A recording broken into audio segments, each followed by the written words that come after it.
Bismillahirrahmanirrahim. Assalamualaikum warahmatullahi wabarakatuh. Kepada yang terhormat Ibu Dr. Umi Zulfa SAG MPD dan yang saya hormati teman-teman dari Prodi PGSD semester 3. Pada kesempatan kali ini izinkan kami dari kelompok 5 yang beranggotakan Depi Wulandari, Dian Irisa Gifani, Dwi Putri Pertiwi, dan Endah Agustiani untuk menjelaskan materi tentang desain perangkat pembelajaran untuk melatih kemampuan berpikir tingkat tinggi anak atau HOTS.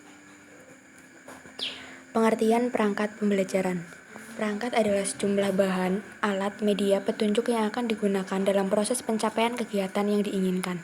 Sedangkan pembelajaran adalah proses kerjasama antara guru dan siswa dalam memanfaatkan segala potensi dan sumber yang ada, baik potensi yang bersumber dari dalam diri siswa itu sendiri, seperti adanya minat bakat dan kemampuan dasar yang dimiliki, termasuk gaya belajar maupun potensi yang ada di luar diri siswa seperti lingkungan, sarana, dan sumber belajar sebagai upaya untuk mencapai tujuan belajar tertentu.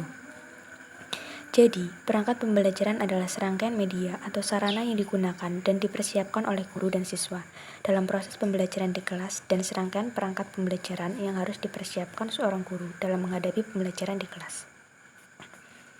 Selanjutnya yaitu perangkat pembelajaran yang perlu dipersiapkan oleh seorang guru antara lain perangkat pembelajaran sebagai tolak ukur, perangkat pembelajaran sebagai panduan, perangkat pembelajaran sebagai peningkatan profesionalisme, dan mempermudah. Kemampuan dan strategi dalam pembelajaran HOTS. Yang pertama yaitu kemampuan menganalisis. Yang dimaksud dengan kemampuan menganalisis adalah kemampuan yang ditandai dengan mencari informasi, menguraikan informasi tersebut menjadi bagian-bagian yang lebih rinci, menggali keterkaitan antar bagian tersebut, menyajikan jawaban, mengolah bagian-bagian tersebut dengan cara yang logis berdasar pada pemikiran tertentu. Yang kedua yaitu kemampuan mengevaluasi. Kemampuan mengevaluasi terlihat ketika peserta didik telah memiliki kemampuan memberikan penilaian atau pertimbangan atas sesuatu, membandingkan penilaian dan kriteria yang ditetapkan, mengevaluasi bukan pilihan yang sifatnya pribadi atau subjektif tetapi didasarkan pada penilaian bernalar yaitu berdasarkan bukti dan logika yang baik. Yang ketiga yaitu kemampuan mencipta. Kemampuan mencipta dapat terlihat ketika peserta didik mampu mengorganisir hal-hal yang tidak sama menyatu dengan cara atau susunan yang baru. Atau menyusun ulang hal yang sudah ada menjadi sesuatu yang baru, atau mengerjakan alternatif untuk menyelesaikan atau mengerjakan sesuatu. Strategi pembelajaran HOTS yang dilakukan, guru bisa memberikan tugas ke siswa untuk memecahkan masalah sehingga siswa mencari serangkaian solusi atas masalah, merencanakan serangkaian langkah untuk mencapai tujuan, atau menghasilkan sesuatu yang baru, mensintesa konsep yang bersumber dari beberapa sumber belajar. Yang keempat yaitu kemampuan penalaran dan logika. Peserta didik dikatakan telah memiliki kemampuan penalaran dan logika apabila mampu deduksi, kemampuan menarik kesimpulan dari suatu pokok pikiran bersifat umum disertai kasus-kasus, induksi, menarik kesimpulan berdasarkan data-data, kasus-kasus, contoh-contoh kasus, contoh-contoh khusus, dan bagian-bagian informasi untuk menarik kesimpulan atau menarik suatu pokok pikiran.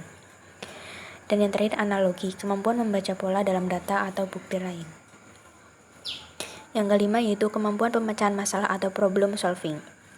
Peserta didik dikatakan memiliki kemampuan pemecahan masalah apabila dalam kegiatan pembelajaran mampu mengidentifikasi masalah, mengidentifikasi ketidakrelevanan, menjelaskan dan mengevaluasi berbagai strategi, membuat model masalah, dan menentukan penyelesaian masalah. Kemampuan kreativitas dan berpikir kreatif. Peserta didik dikatakan telah memiliki kreativitas dan berpikir kreatif ditandai dengan adanya kemampuan untuk kreativitas menempatkan sesuatu secara bersama-sama dengan cara-cara yang baru, mengamati hal-hal lain yang mungkin terlewatkan, membangun sesuatu yang baru, menggunakan citra yang tidak biasa atau konvensional untuk membuat hal menjadi menarik dan sejenisnya.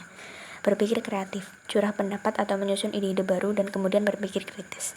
Strategi pembelajaran HOTS yang dilakukan, siswa mengerjakan tugas yang diberikan guru dan mereka juga menyajikan kepada guru hasil pekerjaan mereka. Guru melihat apakah yang telah mereka kerjakan, sejauh mana hasilnya memenuhi persyaratan tugas dan menunjukkan apa yang bisa mereka lakukan sebagai umpan balik. Langkah-langkah menyusun desain pembelajaran. Langkah-langkah menyusun desain pembelajaran berorientasi HOTS antara lain sebagai berikut. Perencanaan pembelajaran, analisis SKL, KI, KD, IPK. Kata kerja operasional pendukung analisis SKL, KI, KD, IPK. Dikembangkan sesuai KD, KD menjadi target minimal. Jika ada KD yang telah dipelajari KD sebelumnya, maka bisa langsung di KD bersangkutan, dapat dimasukkan pada kegiatan awal saja pembelajaran.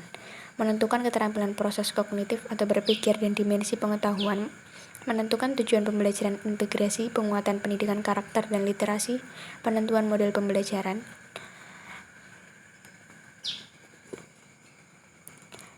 Yang selanjutnya yaitu pelaksanaan pembelajaran. Desain kegiatan awal pembelajaran, desain kegiatan inti pembelajaran, desain kegiatan penutup pembelajaran.